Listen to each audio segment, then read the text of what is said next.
Antonio here? Ready, so please your grace. I am sorry for thee. Thou art come to answer a stony adversary, an inhuman wretch incapable of pity, void and empty from any dram of mercy.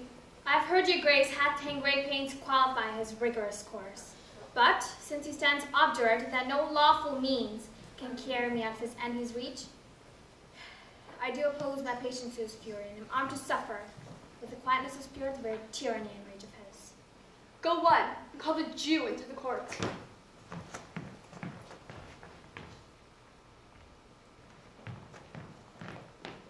Shylock, the world thinks, and I think so too, that thou but leadest this fashion of thy malice to the last hour of act, and then 'tis thought thou show thy mercy and remorse, more strange than is thy strange apparent cruelty. And where thou now exactest the penalty, which is a pound of this poor merchant's flesh, thou wilt not only lose the forfeiture, but, touched with human gentleness and love, forgive a moiety of the principal. I have possessed your grace of what I purpose, and by holy Sabbath have I sworn to have the due and forfeit of my bond. If you deny it, let the danger light upon your charter and your city's freedom. You'll ask me, why, I'd rather choose to have a wage of carrion flesh than to receive 3,000 ducats. I'll not answer that, but say it is my humor. Is it answered? I give no reason, nor I will not, more than lodged hate and certain loathing I bear Antonio, that I follow thus a losing suit against him. Are you answered? This is no answer. Thou unfeeling man, to excuse the current of thy cruelty. I am not bound to please thee with my answers. For thy 3,000 ducats, here 6. I would have my bond. How shalt thou hope for mercy, rendering none? What judgment shall I dread? Doing no wrong.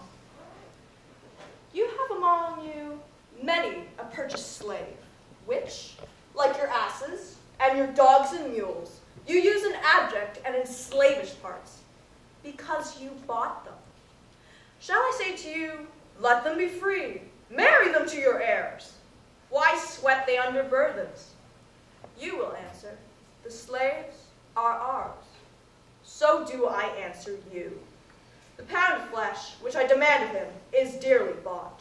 'Tis mine, and I shall have it. If you deny me, fie upon your law. There is no force in the decrees of Venice. I stand for judgment. Answer, shall I have it? Upon my power I may dismiss this court. Unless Bellario, a learned doctor whom I sent forth to determine this, come here today. Come you from Padua? From Bellario? From both, my lord. Bellario greets your grace.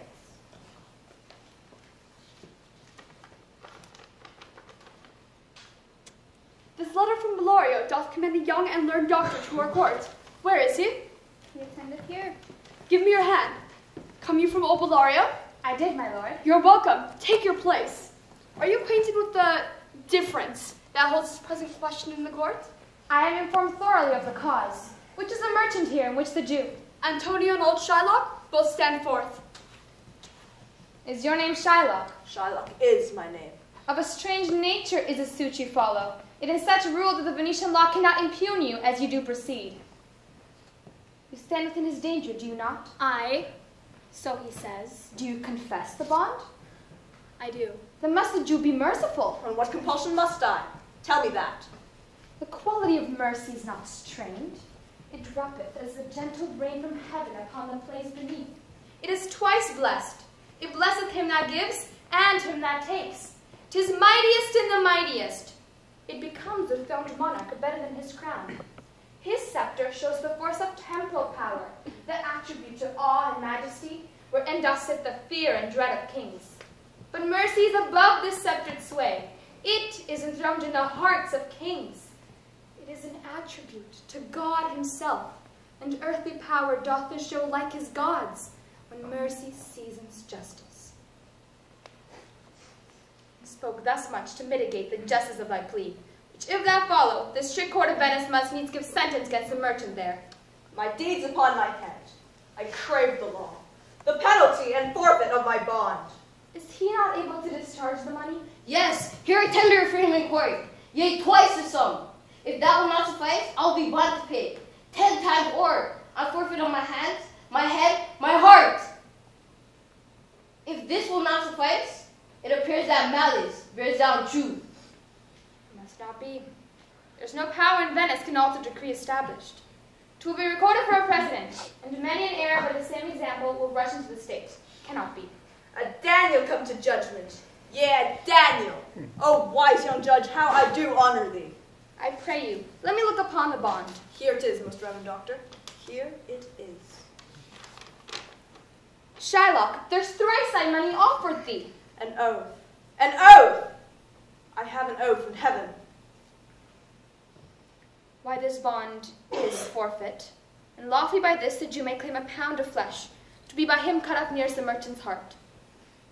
Be merciful, take thrice thy money, bid me tear the bond. When it is paid according to the tenor.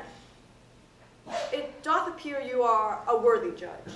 You know the law. Your exposition hath the most sound. I charge you by the law. Whereof you are a well-deserving pillar, proceed to judgment. By my soul, I swear there is no power in the tongue of man to alter me. I stand here upon my bond. Most heartily, I do beseech the court to give the judgment. Why then, thus it is, you must prepare your bosom for his knife. O noble judge, O excellent young man. Therefore, lay bare your bosom. I, his breast. So says the bond, doth it not, noble judge? Nearest his heart. Those are the very words. It is so. Are there balance here to weigh the flesh? I have them ready. Hath by some surgeon, Shylock, on your charge, to stop his wounds, lest he do bleed to death? Is it so nominated in the bond? It is not so expressed, but what of that? 'Twere good you do so much for charity.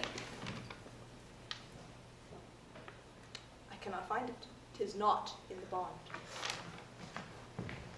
You, merchant, have you anything to say? But little.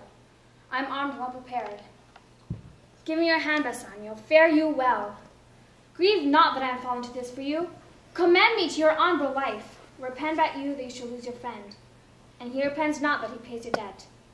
For the Jew do cut but deep enough. I'll pay it presently with all my heart. We trifle time. I pray thee, pursue sentence. Pound of that same merchant's flesh is thine. The court awards it, and the law doth give it. Most rightful judge. And you must cut this flesh from off his breast. The law allows it, and the court awards it. Most learned judge. Sentence. Come, prepare. Tarry a little. There is something else. This bond doth give thee here no draught of blood.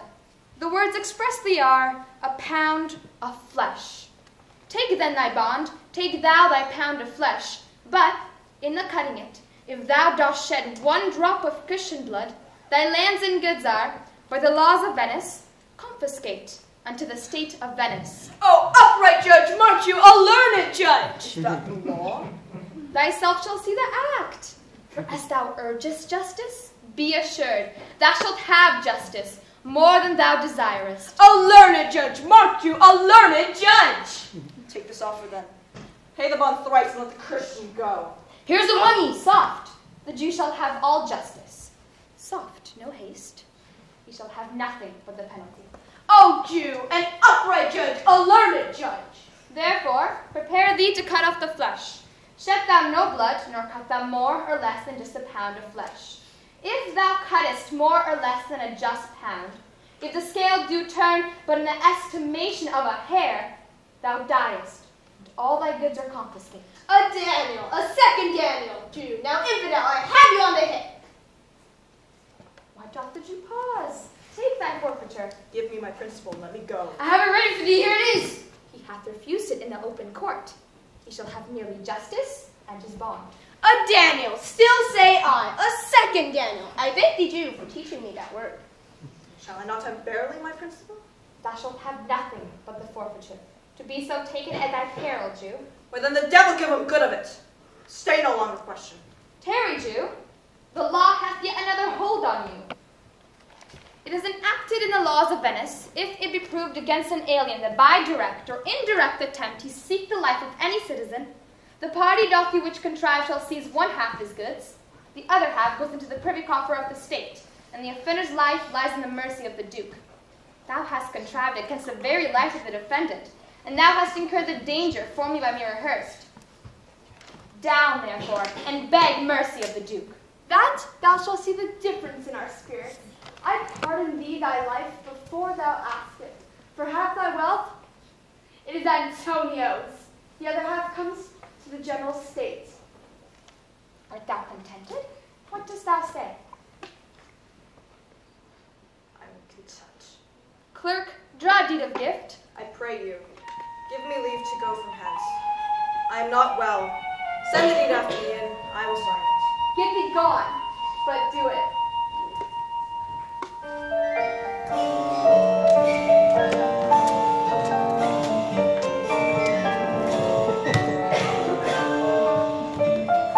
Take the fool away. Do you not hear, fellows? Take away the lady. Go to your dry fool, no more of you. The lady, babe. Take away the fool. Therefore, I say again, take her away. Sir, I bade them, take away you. Good Madonna, you may leave to prove you a fool. Can you do it? Dexterously, good Madonna. Well, sir, for one other illness, I'll bid your proof. Good Madonna, why mournest thou? Good fool, my brother's dead. I think his soul is in hell, Madonna. I know a soul's in heaven, fool. The more fool, Madonna, to mourn for your brother's soul being in heaven. Take away the fool, gentlemen. What thinks of his fool, Marbolio? Does he not? Yes, and shall do till the pangs of death shake him. Infirmity that decays the wise doth ever make the better fool. God send you, sir, a speedy infirmity, for the better increasing your folly. Sir Toby will be sworn that I am no fox, but he will not pass his word for 2 pence that you are no fool. What says he of that, Marbolio? I marvel at your ladyship takes delight in such a barren rascal.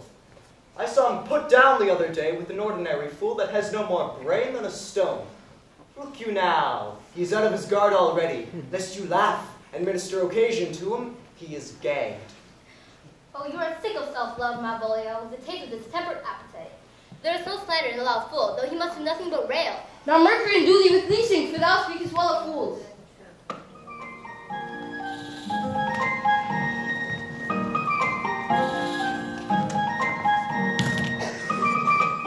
Approach, Sir Andrew. Not to be a bit after midnight, to be at betimes. And look at us. Nay, my troll, I know not, but I know to be up late is to be up late. Thou art scholar! Let us eat and drink. Right, I say, a stoup of Here wine. comes the fool at bay. Welcome, fool. Let's have a catch. Did you have a love song? Or a song of good life? A love song. A love song. I cannot for good life. Oh, mistress mine, where are you roaming? Stay and hear your true love's coming, that can sing both high and low. Trip no further, pretty sweeting, journeys end in lovers meeting, every wise man's son doth know. Excellent, good, in faith. Good, good. What is love? 'Tis not hereafter, present mirth and present laughter. What's to come is still unsure. In delay there lies no plenty. Then come kiss me, sweet and 20. Youth's stuff will not endure. Youth's stuff will not endure. A mellifluous voice, as I am true knight. A contagious breath. Very sweet and contagious, in faith. But shall we make the welkin dance indeed? Shall we do that? And you love me! Let's do it. I am dog at a catch. Let our catch be, thou knave. Begin, fool, it begins. Hold thy peace. I shall never begin if I hold my peace. Good, if faith, come, begin. Hold thy peace, I pray thee, hold thy peace. Hold thy peace, I pray thee, hold thy peace. Rolling you. Hold thy Come on, peace. make it not hold her sword. Malvolio has been turning you out of doors. You'll never trust me. My name is Italian. We are politicians. Malvolio the Beggar Ramsey, and 3 bare men we read. Am not I consanguineous? Am I not of her blood? Tilly Valley, lady! Adopt the man of the next admirable fool. He does it well enough to be disposed, and so do I too. He does with a better grace, but I do it more natural.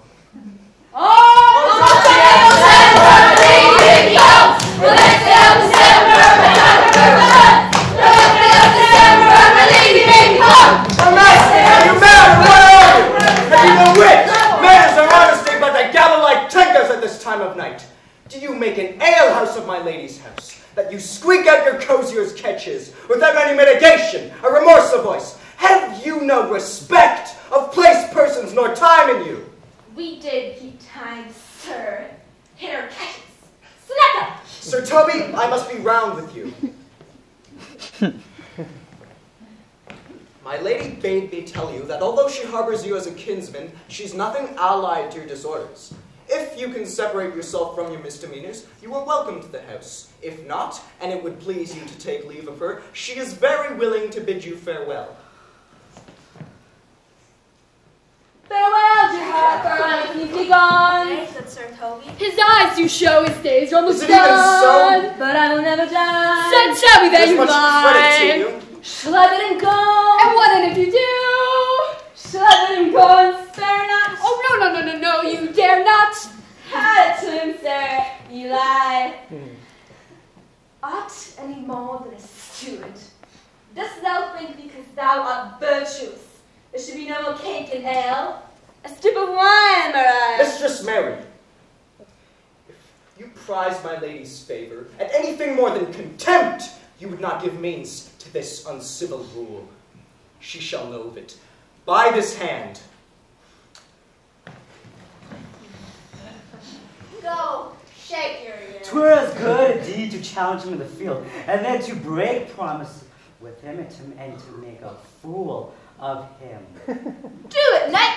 I'll write thee a challenge. I'll deliver thy indignation to him by word of mouth. Sweet Sir Toby, be patient for tonight. For Monsieur Malvolio, let me alone with him. If I do not gull him into a nay word and make him a common recreation, do not think I have wit enough to lie straight in my bed. I know I can do it. Possess us. Possess us. Tell us something of him. Marry, sir, sometimes he is a kind of Puritan. Oh, and if I thought that, I'd beat him like a dog! What? For being a Puritan? Thy exquisite reason, dear knight. I have no exquisite reason for it, but reason good enough. What wilt thou do? I will drop in his way some obscure epistles of love, wherein by the color of his beard, the shape of his leg, the manner of his gait, the expression of his eye, forehead, and complexion, he shall find himself most feelingly personated. I can write very like my lady your niece. On a forgotten matter, we can hardly make distinction of our hands. Excellent! I smell a device. I have it in my nose too. He shall think, by the letters that thou wilt drop, that they come from my niece, and that she's in love with him. My purpose is indeed a horse of that color. And your horse now will make him an ass! Ass, I doubt not. Oh, it will be admirable. Sport royal, I warrant you. I know my physic will work with him. I will plant you two, and let the fool make a third, where he shall find the letter. Observe his construction of it. For this night, to bed, and dream on the event. Farewell. Good night, Cecilia. Before me, she's a good wench. She's a eagle true-bred, one that adores me. What of that? I was adored once too. Let's to bed, knight. Thou hast need, send for more money. If I do not recover your niece, I am a foul way out. Send for money, knight. If thou hast had not in the end, call me cut. If I do not, never trust me. Take it how you will. Ho, hold my birds and staff. It's too late to go to bed now. Come, knight, come, knight. Come, knight, lady, say you're fading it. Nay, I'll come. If I lose a scoop of the sport, let me be boiled to death with melancholy. Here comes the little villain. How now, middle of India? He all three into the box tree. Malvolio is coming down the swamp. He's been yonder in the sun, practicing behavior to his own child this half hour. Observe him for the love of mockery, for I know this letter will make a contemplative idiot of him. Close him that he must jesting. By the there. but fortune. All is fortune. Maria once told me she did affect me, and I have heard herself come thus near that should she fancy, it should be one of my complexion. Besides, she uses me with more exalted respect than anyone else that follows her. What should I think on it? Here's an overreading Slight, I could so beat the rogue. Peace, I say. Oh, peace. Now he's deeply in. Look how imagination blows him. To be Count Malvolio. Ha! Pistol him, pistol him. Peace, peace. Having been 3 months married to her, sitting in my state, calling my officers about me in my branched velvet gown, having come from a daybed where I have left Olivia sleeping. Fire and brimstone. Oh, peace, peace. And then to have the humor of state, and after a demure travel of regard, telling them I know my place as well as they should do theirs, to for my kinsman Toby. Both in shackles. Oh, peace, peace. Now. 7 of my people, with an obedient start, make out for him. I frown the while, and perchance wind up watch, or play with my some rich jewel. Toby approaches, curtsies there to me. Trousseau whip. I extend my hand to him thus, quenching my familiar smile with an austere regard of control, saying, Cousin Toby, my fortunes having cast me on your niece give me this prerogative of speech. What? You must amend your drunkenness. Out, scab! Besides, you waste the treasure of your time with a foolish knight. That's me, I warned you. One Sir Andrew. I knew 'twas I permitted to call me fool. What employment have we here? Now is the woodcock near the gin. Oh, peace. In the spirit of humor, intimate reading aloud to him. By my life, this is my lady's hand. These be her very C's, her U's, and her T's. And thus makes she her great P's. It is in contempt of question her hand. Her C's, her U's, and her T's, why that? To the unknown beloved, this and my good wishes, her very phrases. 'Tis my lady, to whom should this be? This wins him, liver and all. Jove knows I love, but who? Lips do not move, no man must know. No man must know. What follows? The numbers altered? No man must know. If this should be thee, Malvolio. Mary Hanley Brock. I may command where I adore, but silence. Like a Lucrece knife with bloodless stroke my heart doth gore. M-O-A-I doth sway my life. Excellent wench, say I. M-O-A-I doth sway my life. Hey, but first, let me see. What dish of poison has she dressed him? I may command where I adore. Why, she may command me. I serve her. She is my lady. What should that alphabetical position portend? If I could make that resemble something in me, softly. M-O-A-I. Oh, hi. Make up that. He's now at a cold scent. M. Malvolio. M. Why, that begins my name. Did not I say he would work it out? The cur is excellent at faults. But then there's no consonancy in the sequel. That suffers under probation. A should follow, but O does. And O shall end, I hope. Hi, I'll cudgel him, make him cry. Oh. And then I comes behind. I, and you had any I behind you. You might see more detraction at heels than fortunes before you. M-O-A-I. This simulation is not as the former, and yet to crush this a little, it would bow to me for every one of these letters are in my name. Soft. Here follows prose. If this fall into thy hand, revolve.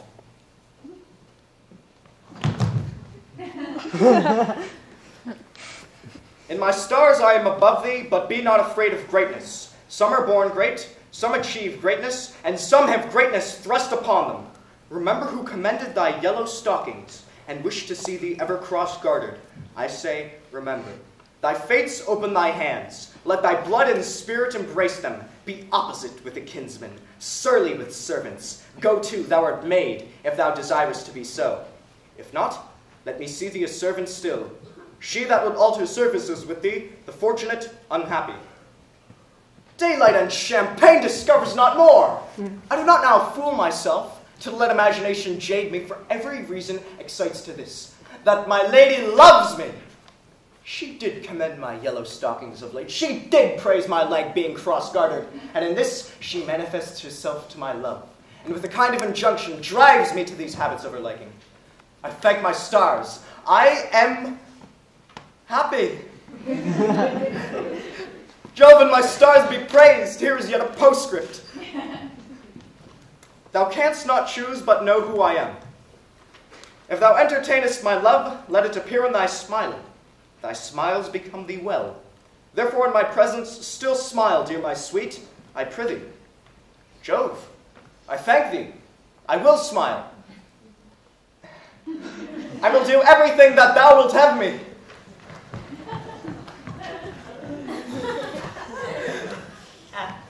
I could marry this wench for this device, So could I too. and ask no other dowry with her but such another jest. Nor I neither. Here comes my noble go-catcher. Will thou set thy foot on my neck? Or oh mine either. Why, thou hast put him in such a dream that when the image of it leaves him, he must run mad. If you'll then see the fruits of this sport, mark his first approach before my lady, he will smile upon her, which will not be so unsuitable to her disposition, being that too melancholy she is, that it cannot but turn him into a notable contempt. If you will see it, follow me. To the gates of Charger, the most excellent devil of wit.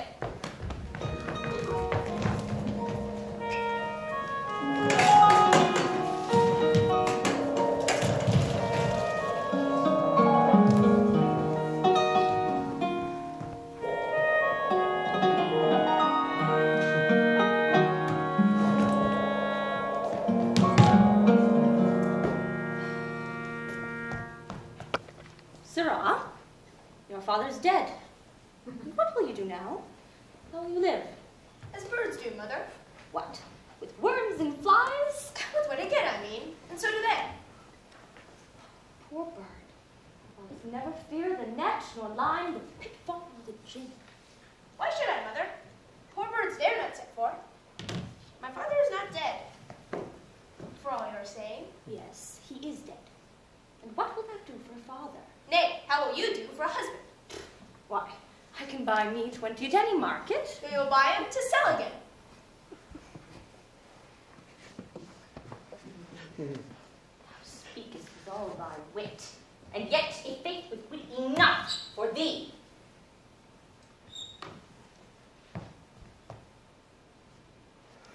Is my father a traitor, mother? Aye, that he was. What is a traitor? Why, one that swears and lies. And be all traitors that do so? Everyone that does so is a traitor and must be hanged. And must they all be hanged that swear and lie? Everyone. Who must hang them? Why, the honest men. Then the liars and swears are fools, for their liars and swears are now to beat the honest men and hang up them. Now, God help thee, poor monkey! But how wilt thou do for a father? If you were dead, you would weep for him. If you would not, it were a good sign that I should quickly have a new father. Poor brother, how thou talkest! Bless you, fair Dane. I'm not too known, though in your state of honor I'm perfect. I doubt some danger does approach you nearly.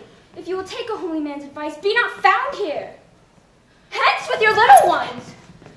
To fright you thus, methinks I'm too savage. To do worse to you were fell cruelty, which is too nigh your person. Heaven preserve you, I dare abide no longer! Whither should I fly? I have done no harm. But I remember now, I'm in this earthly world, where to do harm is often laudable, to do good sometime accounted dangerous folly. Why then, alas, do I put up that womanly defense, to say I have done no harm?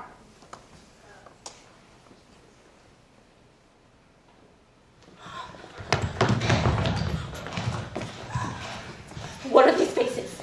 Who's your husband? I hope in no place so unsanctified, for such as thou mayest find him. He's a traitor. The liest of them! No! What? No! You hang young bride of He's guilty, mother. Run away. I pray you.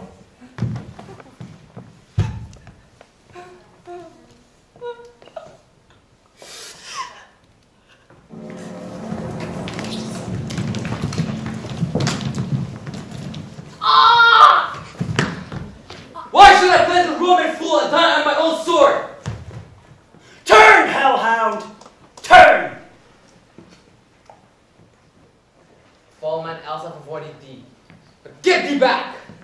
soul is too much of the blood of Dan already. I have no words. My voice is in my sword. The bloodier the limb than terms can give thee out.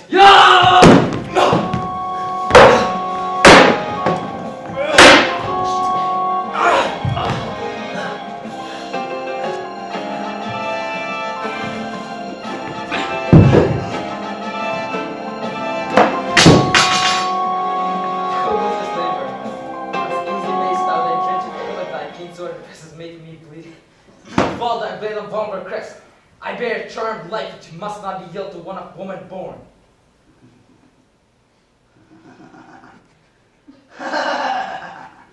Despair thy charm, and let the angel who thou still hast served tell thee, Macduff was from his mother's womb untimely ripped. Curse be that tongue that tells me so, for it hath come thy better part of man, but will not fight with thee. Then yield thee, coward, and live to be the show and gaze of the time. We'll have thee, as our rarer monsters are, painted on a pole, and under it, here may you see the tyrant! I will not yield to kiss the ground before young Mattel's feet and to be bidden with the rebel's curse. Though Burnham would become to dance an end that thou opposed, being of no woman born, yet I will try the last. Before my body, I throw my world like shield. Lay on, Macduff, and damn hear the first cries. Hold enough!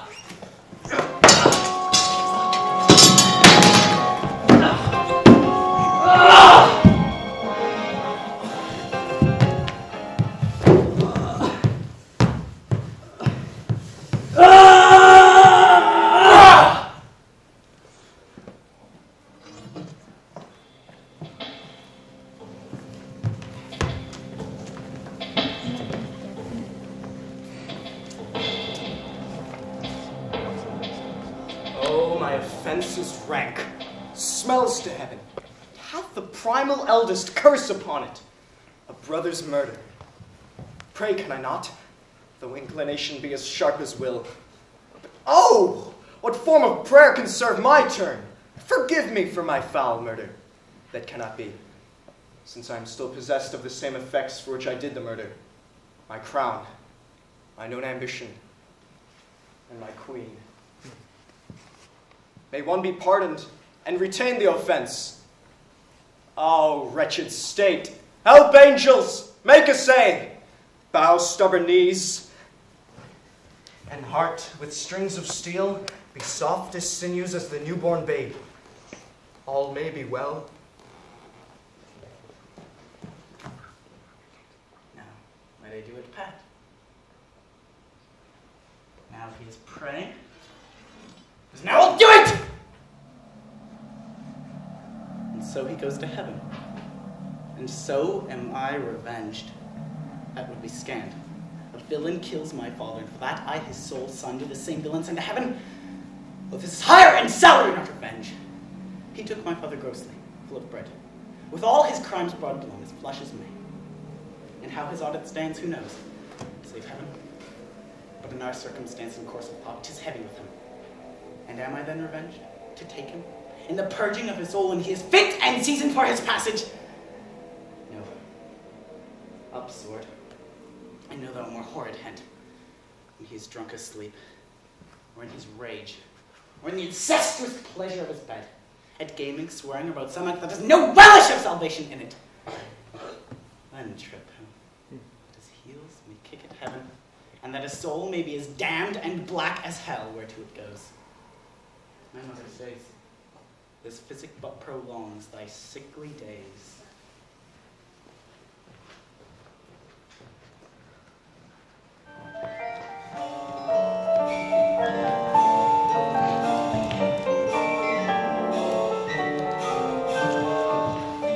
Where is Malvolio? He is sad and civil and to dwell for his servant with my fortune. Where is Malvolio? He is coming, madam, but in very strange manner. He is sure possessed, madam. Why, what's the matter? Does he rave? No, madam. He does nothing but smile. Your ladyship were best to have some gut about you. For sure the man is tainted in his wits. Go call him hither.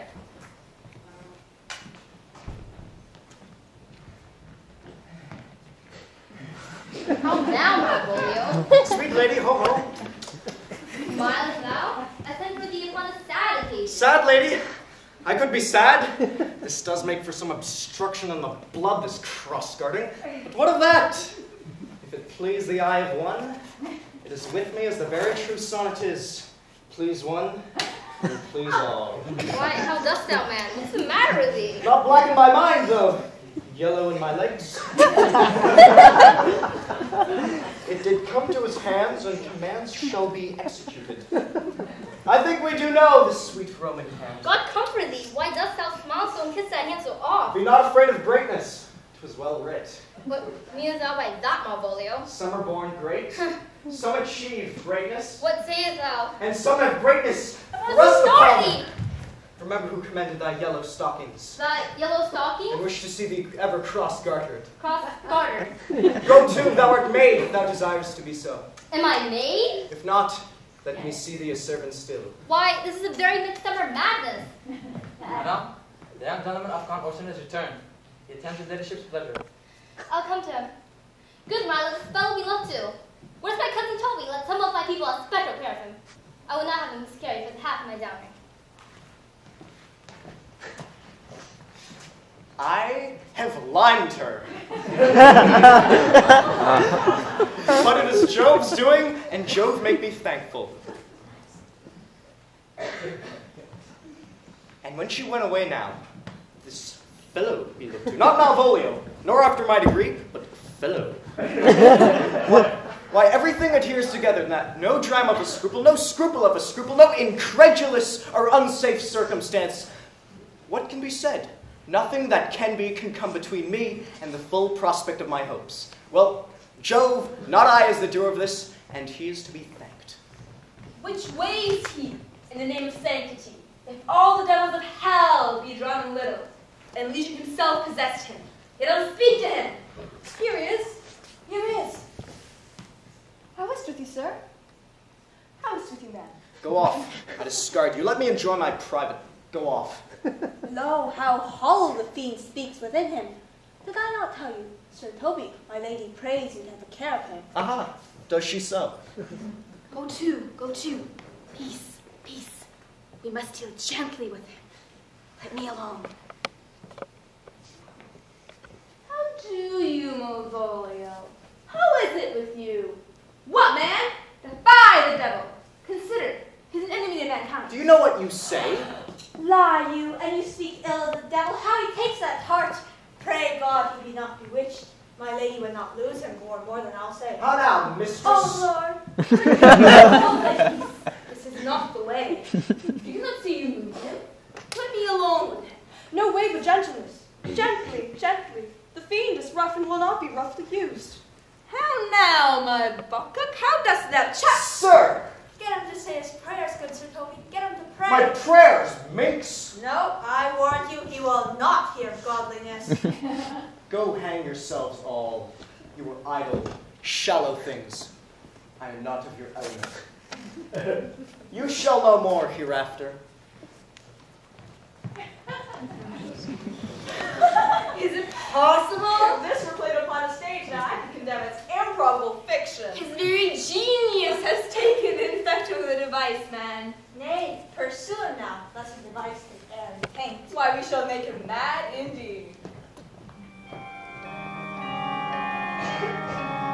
Madam, you have done me wrong. Notorious wrong. Have I, Malvolio? No. Lady, you have. Pray peruse that letter. You must not now deny it is your hand, or say it is not your seal, nor your invention. You can say none of this. What? Granted then, I tell him, in the modesty of honor, where you have given me such clear lights of favor, bade me come smiling and cross-gartered to you, to put on yellow stockings and to frown upon Sir Toby and the lighter people, and acting this in an obedient hope, where you have suffered me to be imprisoned, kept in darkness, visited by the priest, and made the most notorious gag and gull that e'er invention played on.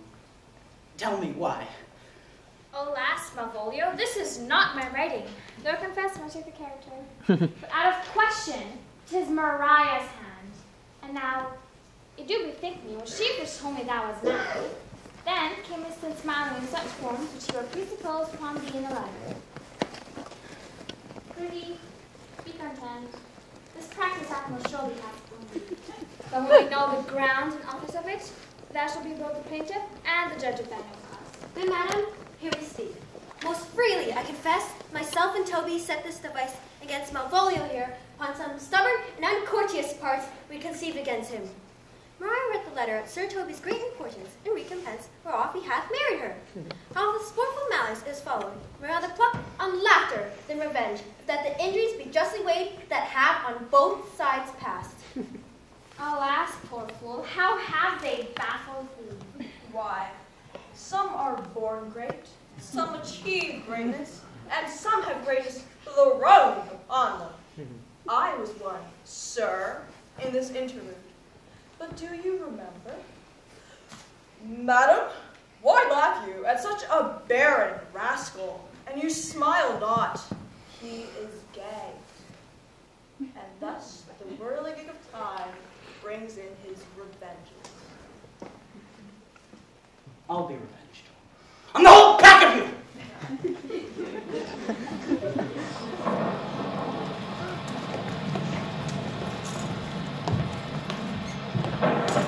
By your art, my dearest father, put the wild waters in this roar, allay them! Be collected. No more amazement. Tell your piteous heart there's no harm. Oh, woe the dead! No harm. I have done nothing but inherit thee. Of thee, my dear one. And my daughter, who art ignorant of what thou art. 'Tis time I should inform thee farther. Lend thy hand. Wipe thou thine eyes. Have comfort. Sit down. But I must now no farther. You've often begun to tell me what I am, but stopped and led me to a fruitless inquisition, including stay, not yet. The hour is now come. The very minute bids thee ope thine ear. Obey and be attentive. Canst thou remember a time before we came unto this cell? I do not think thou canst. For then thou wast not over 3 years old. Certainly, sir, I can. 12 years since, Miranda. 12 years since. Thy father was the Duke of Milan and a prince of power. Oh, the heavens! What foul play had we that we came from thence? Or blessed was we there? Both. Both, my girl. By foul play, as thou sayest, were we heaved thence. But blessedly hope hither. My brother and thy uncle called Antonio, I pray thee mark me, that a brother should be so perfidious. Thy false uncle, dost thou attend me? Sir, most heedfully. Being once perfected how to grant suits, how to deny them, who to advance and who to trash for overtopping, new created the creatures that were mine, and sucked my verdure out on't. Thou attendest not. Oh, good sir, I do. I pray thee, mark me. I, thus neglecting worldly ends, all dedicated to closeness and the bettering of my mind, and my false brother awakened an evil nature to credit his own lie. He did believe he was indeed the Duke with all prerogative. Dost thou hear? Your tale, sir, would cure deafness.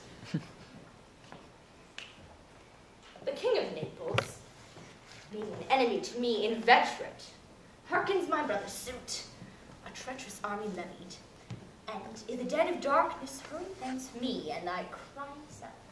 Wherefore did they not that hour destroy us? Well demanded, wench.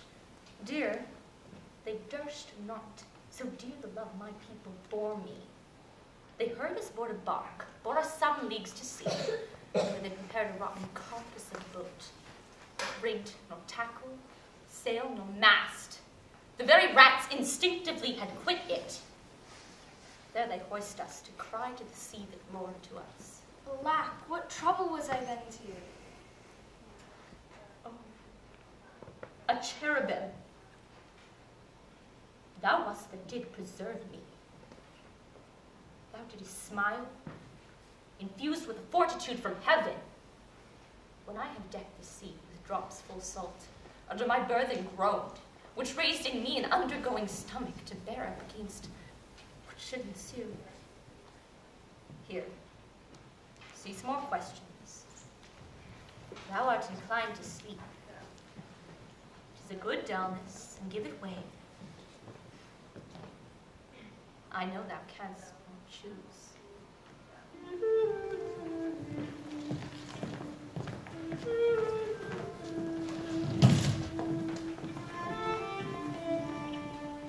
Now does my project gather to a head.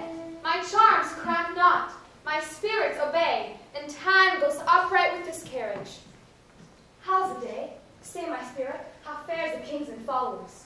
Confined together in the same fashion as you gave in charge, just as you left them. All prisoners, sir. They cannot budge till your release. The king, his brother, and yours abide all three distracted, and the remainder mourning over them, brimful of sorrow and dismay. But chiefly him, Eternal sir, the good old Lord Gonzalo. His tears run down his beard like winter's drops from eaves of reeds. Your charm so strongly works them that if you now beheld them, your affections would become tender. Dost thou think so, spirit? Mine would, sir, were I human. And mine shall.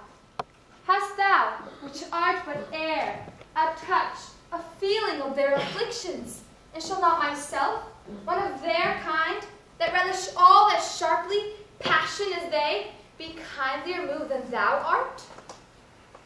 With their high wrongs I'm struck to the quick. With my noble reasons gate as my fury do I take part. Go release them, Ariel. My charms I'll break, their senses I'll restore, and they shall be themselves. I'll fetch them, sir. Bedimmed the noontide sun, called forth the mutinous winds, and twixt the green sea and the azure vaults at roaring roar. To the dread rattling thunder have I given fire, and rifted Jove's stout oak with his own bolt. The strong base promontory have I made shake, and by the spurs plucked up the pine and cedar. Graves at my command have waked their sleepers, oaked and led them forth by my so potent art. But this rough magic I here abjure, and when I have required some heavenly music, which even now I do, to work mine end upon their senses that this airy charm is for, will break my staff, bury its certain feathers in the earth, and deeper than its ever plummet sound, I'll drown my book.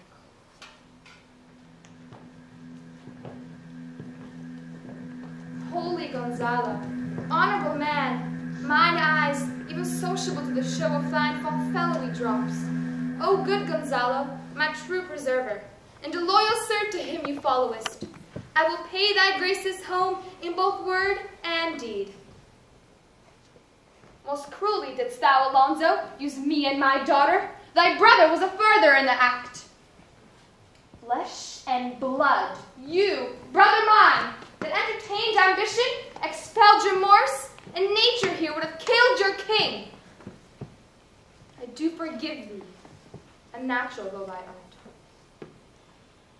Their understanding begins to swell, and the approaching tide will shortly fill the reasonable shore that now lies foul and muddy. Not one of them that yet looks on me, or would know me. Ariel, fetch me the hand rapier in my cell. I will discase me, and myself presents thou sometime land. Quickly, spirit!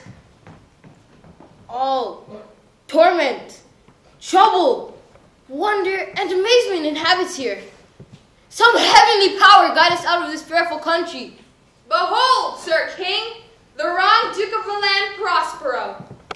For more assurance that a living prince does now speak to thee, I embrace thy body, and thee and thy company I bid a hearty welcome. Whether thou beest here or nowhere some enchanted trifle to abuse me, as late as I've been, I not know, but thy pulse beats of flesh and blood, and since I saw thee, the affliction of my mind amends, with which, I fear, a madness held me. But how should Prospero be living, and be here? First, noble friend, let me embrace thine age, whose honor cannot be measured or confined. Whether this be, or be not, I'll not swear. You do yet taste some subtleties of the isle that will not let you believe things certain. Welcome, my friends all. To you, my brace of lords, were I so minded, I here could pluck his highness's frown upon you and justify you traitors. This time I will tell no tales. The devil speaks in him. No. You, most wicked sir, whom to call brother would even infect my mouth. I do forgive thy rankest faults, all of them, and require my dukedom of thee, which perforce, I know, thou must restore. If thou beest Prospero, give us particulars of thy perseverance, and how thou hast met us here, who 3 hours since were wrecked upon the shore, where I've lost how sharp the punch of remembrance is, my dear son, Ferdinand. I am woeforth, sir. Irreparable is loss, and patience says it is past her cure. I rather think you have not sought her help, of whose soft grace for the like loss I have her sovereign aid, and rest myself content. You the like loss? As great to me as late and supportable to make the dear loss, have I means much weaker than you may call to comfort you, for I have lost my daughter. A daughter? Oh heavens, they were living both in Naples, the king and queen there. I wish myself were mudded in that oozy bed where my son lies. When did you lose your daughter? In this last tempest.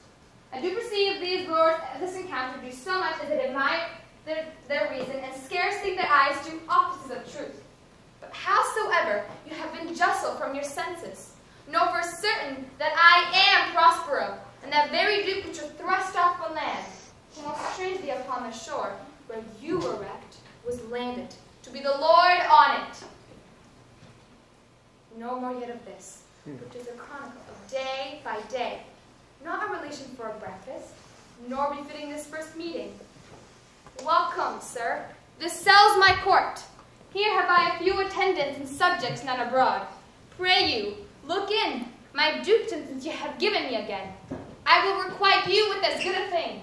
At least bring forth the wonder, to content ye as much as me my dukedom. Sweet lord, might be false. Oh, my dearest love, I would it for the world. If this prove a vision of the island, one dear son shall I twice lose. A most high miracle! Though the seas threaten, they're merciful. I have cursed them without cause. Now all the blessings of a glad father compass thee about. Arise and say how thou camest here.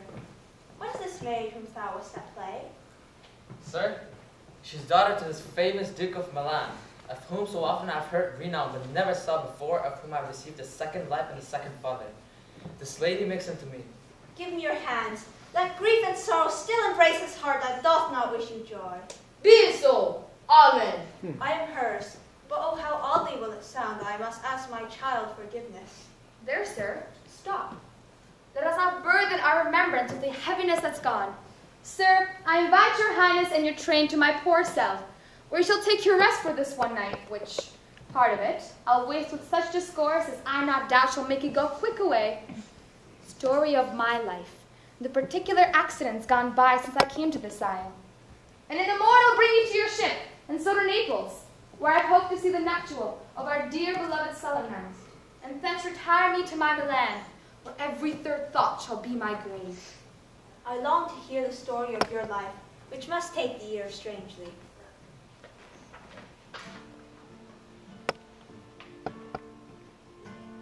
When that I was a little tiny boy, with hey-ho, the wind and the rain, the little thing was but a toy, for the rain